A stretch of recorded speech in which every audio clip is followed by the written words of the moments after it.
Views YouTube ఛానల్ను subscribe చేయండి, మా వీడియోలను లైక్ చేయండి. నమస్కారం. వ్యూస్ ఛానల్కి స్వాగతం. మనుషులు ఆలోచనలు ఎక్కడికి వెళ్ళిపోతున్నాయో అర్థం కావటం లేదు. 25 ఏళ్ళు దాటకుండానే ఒక క్రిమినల్ మెంటాలిటీ వచ్చేస్తోంది. ఇదంతా చెప్పడం దేని గురించి అంటే, కేతన్ అగర్వాల్ 25 ఏళ్ల కుర్రాడు హత్య చేయబడ్డాడు. ఇక్కడ మనం ఒకసారి ఇలాంటి చిన్న వయసులో హత్య గురి అయిన ఈ కేతన్ అగర్వాల్ని చంపినది కూడా సియా గోయల్. ఆ అమ్మాయి వయసు 20 ఏళ్ళు. ఇక్కడ చెప్పడానికి ముందర ఒక విషయంలోకి వెళ్దాం. సుడిగుండాల సినిమా అందరూ చూసే ఉంటారు, చాలా పాత సినిమా. అందులో కోర్టు సీన్ చాలా బాగా అందరికీ పాపులర్గా అది రొటేట్ అయింది కూడా, విపరీతంగా చూశారు ఆ సీన్ని. అందులో ఒక డిటెక్టివ్ నవల చదివిన అమ్మాయి, 18 ఏళ్ళు కూడా నిండిన అమ్మాయి, ఫ్రెండ్తో కలిపి ఒక పిల్లాన్ని హత్య చేస్తుంది. క్రిమినల్ మెంటాలిటీ ఎలా ఉంటుంది అనేది, అంటే ఆ పుస్తకం చదివి ఇన్ఫ్లుయెన్స్ అయ్యి, డిటెక్టివ్ నవల చదివి ఇన్ఫ్లుయెన్స్ అయ్యి ఇక్కడ చంపేసింది. ఇక్కడ ఎవరి ఇన్ఫ్లుయెన్స్తో జరిగింది? ఇక్కడ 3 పేర్లు చెప్పుకోవాలి: చేతన్ చౌదరి, సియా గోయల్, కేతన్ అగర్వాల్. చనిపోయిన వ్యక్తి కేతన్ అగర్వాల్, ప్రముఖ వ్యాపారవేత్త కొడుకు. అతను 25 ఏళ్ళంటే ముక్కుపచ్చలారిని వయసు నిజంగా చెప్పాలంటే. ఆ అమ్మాయి సియా గోయల్ వయసు 20 ఏళ్ళు. ఆ అమ్మాయి బాయ్ ఫ్రెండ్ చేతన్ చౌదరి, వాడు కూడా ఇంచుమించు అదే వయసులో ఉండి ఉంటాడు, ఆ పిల్లవాడు కూడాను. సియా గోయల్కి కేతన్ అగర్వాల్ తోటి ఎంగేజ్మెంట్ అయ్యింది. ఇదంతా కథ తెలుసు, ఇది ఊరికే పైపైన చెప్తున్నా, అందరికీ కథ తెలుసు కాబట్టి కథ అంతా చెప్పను. ఎంగేజ్మెంట్ కంటే ముందరే ఆ అమ్మాయికి చేతన్ చౌహాన్ తోటి లవ్ అఫైర్ ఉంది. సరే, లవ్ అఫైర్ ఉండడానికి తప్పులేదు, వాళ్ళ ఇష్టం అది. అతనితో లవ్ అఫైర్ ఉన్నప్పుడు ఈ కేతన్ అగర్వాల్ తోటి ఎంగేజ్మెంట్కి ఎందుకు ఒప్పుకుందో తెలియదు. ఇంట్లో వాళ్ళు ఒప్పుకోరు ఇట్లా అని చెప్పండి, ఇవన్నీ అక్కర్లేని మాటలు. ఇతను చాలా కోటీశ్వరుడు. ఒప్పుకున్న తర్వాత పోనీ పాత జీవితాన్ని వదిలేసి ఇతన్ని ఒప్పుకున్నందుకు ఈ అమాయకుడు, బలైపోయిన అమాయకుడు ఉన్నాడు కదా కేతన్ అగర్వాల్, ఒప్పుకున్నందుకైనా కనీసం పోనీ వివాహం చేసుకుందా అంటే, ఆ అమ్మాయిలో ఉన్న పిశాచి అంటారే పైశాచికత్వం బయటికి వచ్చి మరో పైశాచికత్వం ఉన్న చేతన్ చౌదరితో కలిసి లోహాన్గఢ్ దగ్గర అతన్ని పైకి నుంచి తోసేసి చంపేసింది. అసలు 20 ఏళ్ల వయసులో ఉన్న ఒక ఆడపిల్ల ఇలా ఎలా చేసిందంటే, సాధారణంగా ఆడవాళ్ళంటే సుకుమారంగా ఉంటారని చెప్పుకుంటాం మనం. ఇంత పైశాచికంగా ఎలా చంపేసిందో అర్థం కావట్లేదు. ఈ సంఘటన గురించి మనకి అంటే కోర్టు ప్రొసీడింగ్స్, పోలీసు వాళ్ళు చెప్పిన ఈ విషయాలు మాట్లాడకుండా నేను మాట్లాడదలుచుకున్న విషయం ఏమిటంటే, ఎప్పుడు సాధారణంగా పాత రోజుల్లో మనం అత్తగారు కోడళ్ళని చంపేసింది, లేదా ఆడబిడ్డని చంపేసింది, ఇలాంటివి విన్నాం మనం. అంటే ఫస్ట్ నుంచి కూడా ఆడవాళ్ళే శత్రువు. నిస్సందేహంగా అత్తా కోడళ్ళకి గొడవలు వస్తాయి, కానీ మామ కోడళ్ళకి, అత్త అల్లుళ్ళకి రావు. ఇలా అక్కడి నుంచి, ఆ స్టేజ్ నుంచి మనం దాటి కాస్త ఎంతో కొంత ముందుకు వెళ్తున్నాం మనం అని అనుకున్నాం అనేది ఇలాంటివి చూస్తే తెలుస్తోంది. ఇటీవలే మొన్నని మధ్యనే ఇంకొకళ్ళని కూడా చూసాం. ప్రియుడితో కలిసి భర్తని చంపేసిన భార్య, విషం పెట్టి చంపేసిన భార్య. ఎక్కడ చూసినా ఇప్పుడు ఈ ఆడవాళ్ళల్లో కూడా ఈ క్రిమినల్ మెంటాలిటీ పెరుగుతోంది. అంటే ఆడవాళ్ళని ప్రత్యేకంగా అనడానికి కారణం ఏంటంటే, ఆడవాళ్ళని మన దేశంలో పవిత్రంగా పూజిస్తారు. ఎక్కడా కూడా చెడ్డ కొడుకు ఉంటాడేమో కానీ చెడ్డ తల్లి ఉండదు అని చదివిన పాత రోజులు ఇప్పుడు చెడ్డ తల్లులు కోకొల్లలుగా ఉన్నారు. నిస్సందేహంగా మాట్లాడుకోవాలి. నేను ఒక తల్లిగానే మాట్లాడుతున్నాను. ఏ తల్లి కూడా పిల్లల్ని సక్రమంగా పెంచకపోగా గాలికి వదిలేసి ఈవిడ పార్టీలకి ఈవిడ పోతూ ఉంటుంది. కాబట్టి చెడ్డ తల్లులు ఉండరు అనేది పక్కకి పెట్టేసేసి ఇప్పుడు ప్రస్తుతానికి తండ్రులే బాధ్యత తీసుకుంటారు, తల్లులు బాధ్యతారాహిత్యంగా ఉంటున్నారు. ఈ కేసులో నేను ఎందుకు మాట్లాడుతున్నానంటే, 20 ఏళ్ల సియా గోయల్ అనే అమ్మాయి 3 సార్లు ప్రయత్నించింది అతన్ని చంపడానికి. అసలు ఎలా నిద్రపట్టిందో అమ్మాయికి అర్థం కావట్లా. ఆ ప్రియుడు కూడా అంత సహకరించాడు. ఒకసారి తప్పిపోయినప్పుడైనా పాపం ఇతనికి, కేతన్ అగర్వాల్కి, ఈ అమ్మాయి తన మీద హత్యాయత్నం చేస్తోందన్న అనుమానం కూడా రాలేదు. అంటే ఎంత అమాయకుడో చూడండి. ఇది ఎంత పిశాచంగా ఉందో ఈవిడిక్కడ సియా గోయల్ అనే అమ్మాయి, ఇతను అంత అమాయకంగా ఉన్నాడు.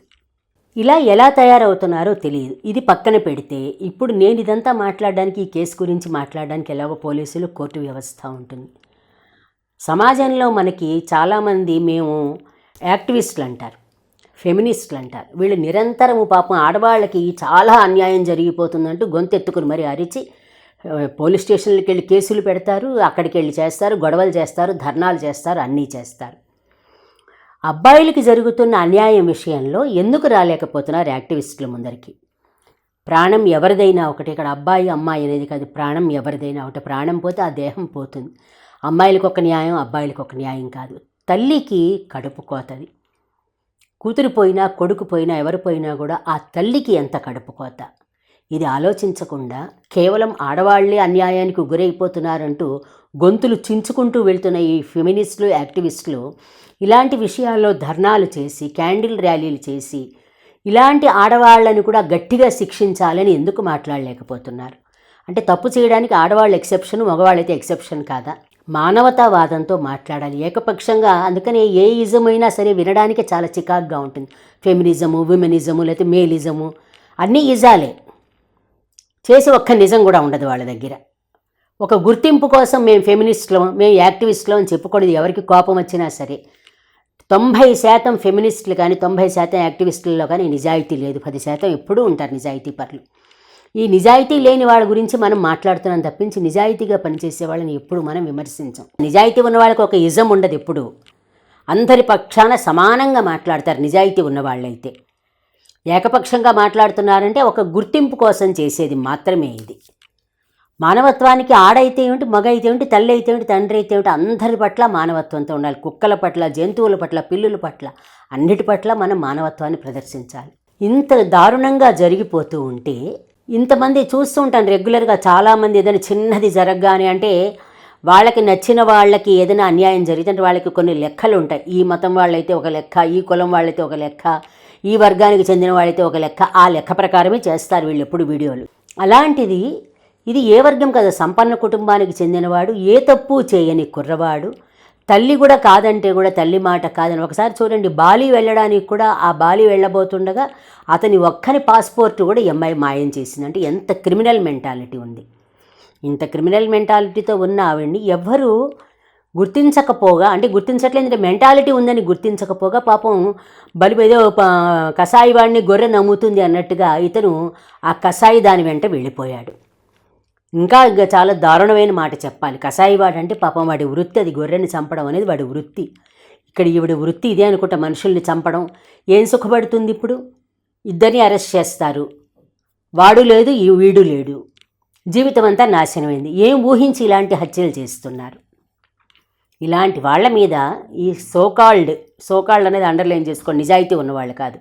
సోకాల్డ్ ఫెమినిస్టులు, సోకాల్డ్ యాక్టివిస్టులు వీడియోలు బాగా చేసి ఈ అమ్మాయికి శిక్ష పడేలాగా చేయగలిగితే అది మనం అంటే నిర్ద్వంద్వంగా, ఏకపక్షంగా లేకుండా ఒక ఉమెన్ అయినా సరే ఉమెన్ చేసిన తప్పుని మనం ఎత్తి చూపిస్తున్నాం అనేది నిరూపణ అవుతుంది. తప్పు చేయడానికి అందుకనే ఆడ మగ పక్కన పెట్టేసేసి మనం అందరూ ఒకటే, అందరి ప్రాణం ఒకటే, తల్లికి ఇద్దరు పిల్లలు సమానమే.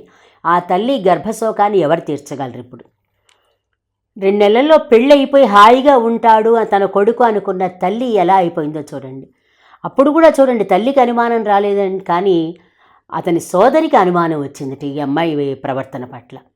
ఇంత హత్య చేసి కూడా ధైర్యంగా వచ్చింది వాళ్ళ ఇంటికి. ఎంత నటిస్తుంది, ఇన్స్టాగ్రామ్లో చాలా ధైర్యంగా పోస్టులు పెడుతుంది, నేను నిన్ను మిస్ అయిపోతున్నాను ఇట్లా అంటూను. ఇంత వినయం నటించి ఇంత దారుణం చేసి హాయిగా ఉంటుందా? నిజంగా చెప్పాలంటే ఇటువంటి వాళ్ళకి ఆడ మగ అనే వద్దు, మనం ఉరిశిక్ష వేసి తెరవలసింది. ఇంత క్రిమినల్ మెంటాలిటీ ఉన్న వాళ్ళకి ఇంత దారుణంగా 3 సార్లు చంపడానికి ప్రయత్నించినటువంటి ఈవిడికి ఉరిశిక్ష పడితేనే ఇంకొక ఆడవాళ్ళు ఇలాంటి దారుణానికి ముందుకు వెళ్లకుండా ఉంటారు. ఆడవాళ్ళే అని చెప్పడానికి ఇక్కడ ఆడవాళ్ళ గురించి మాట్లాడుతున్నాం కాబట్టి అందుకని ఈ సందర్భంగా కేసు గురించి ఒక పక్కన న్యాయ వ్యవస్థ చూసుకుంటుంది. న్యాయ వ్యవస్థ గురించి మనం ప్రశ్నించకూడదు, దాని గురించి మాట్లాడకూడదు. కానీ ఇలా మేము ఫెమినిస్టులమే, యాక్టివిస్టులు అని చెప్పుకుంటున్న వాళ్ళ గురించి తప్పనిసరిగా విమర్శించవచ్చు. సోకాల్డ్ అనేది అండర్లైన్ చేసుకోండి. నిజాయితీ వాళ్ళ గురించి ఎప్పుడూ మనం మాట్లాడడం. నిజాయితీ వాళ్ళకి ఎప్పుడు అందరూ సపోర్ట్ చేస్తారు. ఇలాంటి వాళ్ళందరూ ఒక్కసారి ప్రదర్శన చేసి ఇంతటి దారుణానికి ఒడిగట్టిన ఆమెకి ఉరిశిక్ష పడేలాగా చేయగలిగితే అప్పుడు మనం నిజంగా అందరి పట్ల మనం సమానత్వాన్ని ప్రదర్శించినట్టు భావన చేయొచ్చు. నమస్కారం.